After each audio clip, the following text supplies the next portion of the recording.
Família, bom dia, boa tarde, boa noite, continuando. Família, essa é a igreja de Nossa Senhora do Ó, aqui na comunidade Nossa Senhora do Ó, próxima aqui de Pau Amarelo, as mais também da PE01. Essa igreja foi edificada no princípio do século XIX. Como pode se perceber pela questão dos arcos, é a típica igreja, arquitetonicamente falando, de peregrinação.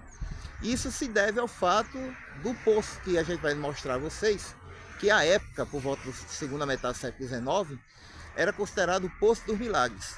Conta-se a história, conta-se, não sei se é verdade ou é apenas uma questão, ou é uma questão de fé, ou é um mito, que na hora em que foi se edificar esta igreja, a comunidade não tinha água para fazer a argamassa, o chamado calice.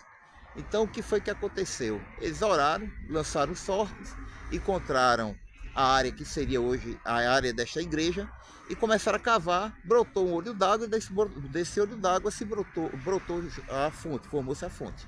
Fonte esta que com o passar do tempo ganhou a fama de ser milagreira.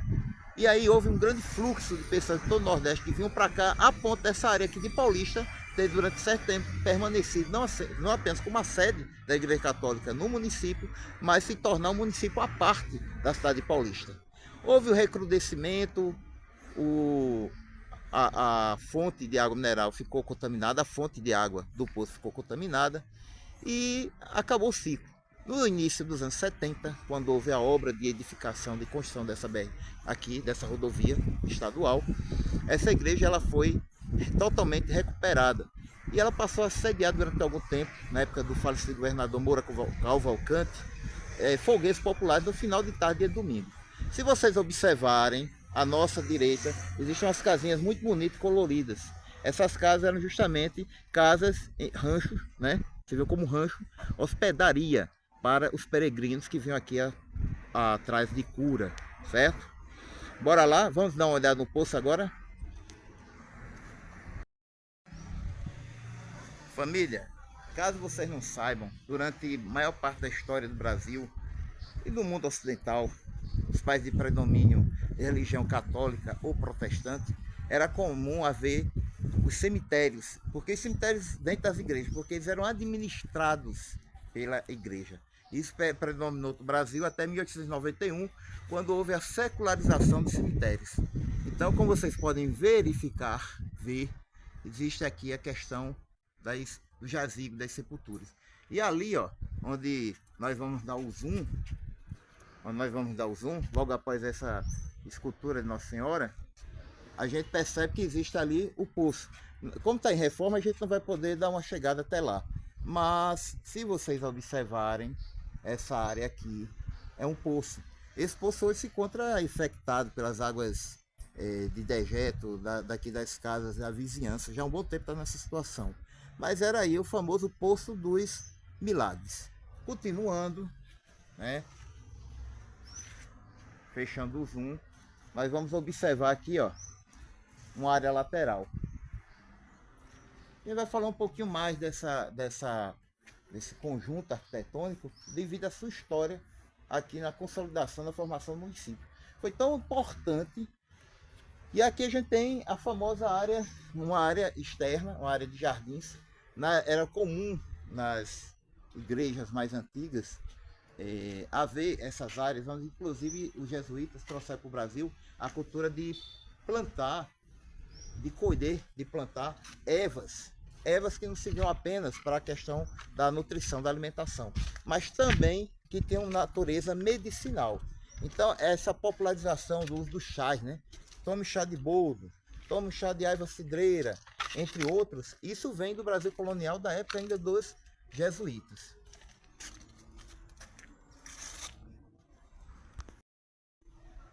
Continuando, família, esse foi o chamado Poço dos Milagres. Poços não, né? Poço do Milagre. Como vocês podem observar, hoje a água é totalmente contaminada, infecta.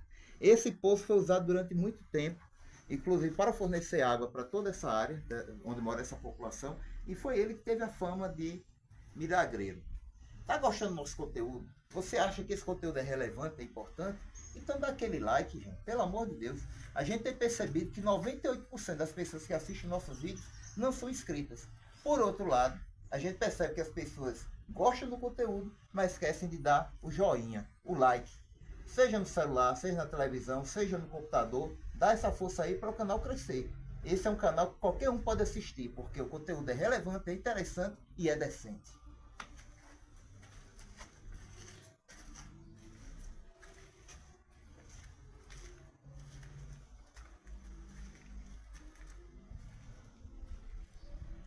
Toda essa área aqui é relativa ao antigo cemitério que existia, hoje desativado. Como vocês podem perceber, até por volta do ano de 2008, 2009, 2010, ainda foram sepultadas pessoas aqui. Por quê? Existem jazigos de família aqui, né?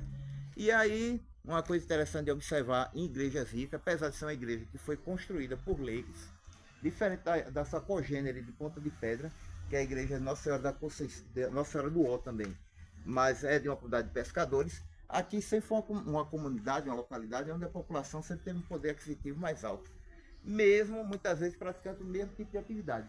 Basta observar que a igreja aqui, ó, tem eira, beira e tribeira, característica típica de igrejas ricas. Lembra daquele ditado popular? Ele não tem nem eira nem beira, e se ele tem tribeira, ele é extremamente rico. Continua com a gente, família. Valeu! Papo de Custo. Te inscreve, compartilha e comenta.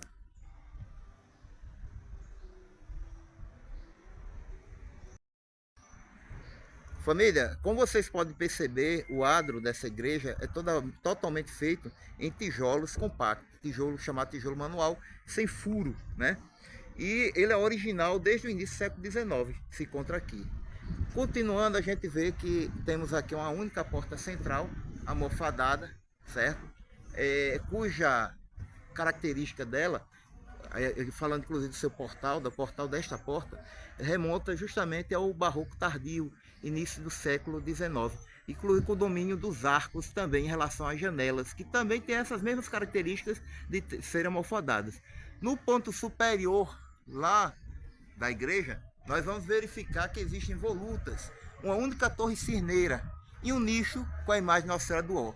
Nossa Senhora do Ó é uma referência a Maria sentindo as dores pré-parto do Senhor Salvador Jesus Cristo.